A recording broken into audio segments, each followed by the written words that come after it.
Assalamu alaikum wa rahmatullah. Jama'a yau insha Allah da izinin Allah za mu fara karatun mu na ainihin wato littafin fiqhu muqarrarul fiqh fi ahkami salati lil madrasa al-ibtida'iyya al-juz' al-awwal. Wanda Sa'id Ahmad Abdul Aziz ya ainihin wato ya ainihin rubuta. Haka insha Allah yau za mu fara kai tsaye za mu shiga ainihin wato cikin darasin insha Allah da izinin Allah. Dan haka abinda malai fara mana bayani a farko shine malai fara bayani game da ainihin awsaful miyahi, wato nau'ikan ruwa, nau'in ruwa. Alma'u mun sani dai shine ruwa. Idan aka ce almiyahu ana nufin jam'in ruwaye, misali kamar a ce ruwan kogi, ruwan rijiya, ruwan famfo da ruwan burtsatse. Su'al, tambaya: ila kam yanqasimul ma'u, zuwa gida nawa ruwa ya kasu? Malai ce jawab amsa: yanqasimul ma'u ila thalathati aqsam, ruwa ya kasu gida uku. Wahiya shine at-tahur, ruwa mai tsarkakewa; at-tahir, ruwa mai tsarki; al-mutanajjis, ruwa mai najasa. Dan haka yanzu kun ga muna da nau'ikan ruwa guda uku, da ruwan da yake tsarkake wani abu, da kuma ruwan da shi kanshi ne shine mai tsarkin, da kuma mene, da kuma ruwa mai najasa. To duk zamu zo mu ji bayanin su dalla dalla. Malai ce su'al, tambaya: ma huwa al-ma'u at-tahuru, wani irin ruwa ne mai tsarkakewa? Malai ce jawab amsa: al-ma'u at-tahuru, ruwa mai tsarkakewa, huwa al-mutahhiru li ghairihi, shine ruwan da yake tsarkake abu waninsa. Kama is-sama'i, kamar ruwan sama; wal bi'ru, da ruwan rijiya; was samburi, da kuma ruwan famfo.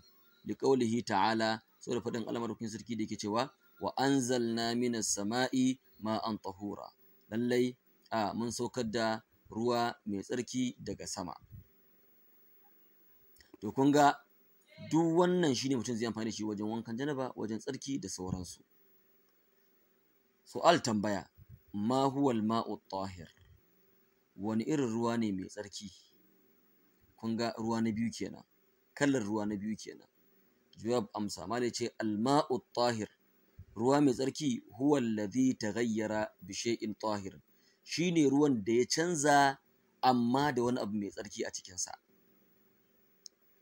Ruwa ne mai tsarki sai aka sa masa zoɓo, ruwa ne mai tsarki sai aka sa masa siga, ruwa ne mai tsarki sai aka sa masa gishiri. Kaga ruwan shi kanshi mai tsarki ne, amma kuma ya sauya kala ta wani abu mai tsarki, domin zoɓo abu ne mai tsarki, to sai ya canza kala saboda wannan. Kaga shi kanshi ruwan mai tsarki ne. Sai ce ka mutaghayyir bi labanin, kamar da aka ya canza saboda nono, an zuba masa nono. Wa samanin, ko kuma aka sa masa ainihin wato kitse. Wa khallin, ko aka sa masa mai.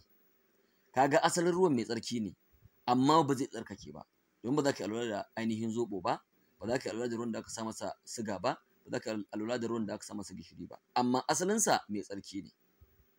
Sai na uku, su'al, tambaya. Malai ya ce ma huwa al-ma'ul mutanajjis, shi kuma wani ruwa ne mai najasa? Jawab amsa, malai ce al-ma'ul mutanajjisu, shi ruwa mai tsarki mai najasa, huwa alladhi taghayyara, shine wanda ya sauya bi najasin, da wata najasa da ta afka a cikinsa. Ka mutaghayyirin bi bawlin, kamar wanda ya canza saboda fitsari, an zuba masa fitsari.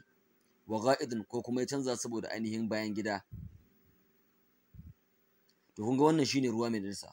Dan haka kun ga ashe muna da ruwa kala guda nawa? Guda uku, wanda biyu za a yi aiki da su, ɗaya ba za a yi aiki da shi ba. Ɗaya za a yi aiki da shi wajen ibada, a yi wanka, a yi alwala na ibada don a yi sallah. Ɗaya kuma za a yi amfani da shi ne don a sha kaɗai, amma ko a yi amfani da shi wajen abinci, amma ba don a yi amfani da shi wajen ibada ba. Ɗaya kuma kwata-kwata ba za a yi amfani da shi a ko'ina ba, ba za a yi amfani da shi wajen cin abinci ba ko sha, ba kuma za a yi amfani da shi wajen ainihin wato ibada ba. Shi ne mai najasa kenan. Amma at-tahuru, shi mai tsarkakewa, za ka sha, kuma za ka yi girki da shi, kuma za ka yi amfani da shi wajen alwala ko wankan janaba don ibada. Shi kuma at-tahir na biyun kenan, mai tsarkin, shi wanda za ka yi amfani da shi ne wajen ci ko sha, amma ba za ka yi amfani da shi wajen ibada ba. Shi kuma al-mutanajjis, mai najasa, ba ma za ka yi amfani da shi kwata-kwata ba, ko ta wani ɓangaren guda biyu. Ba maganar sha ko ibada, sannan ba maganar yin amfani da shi wajen abinci.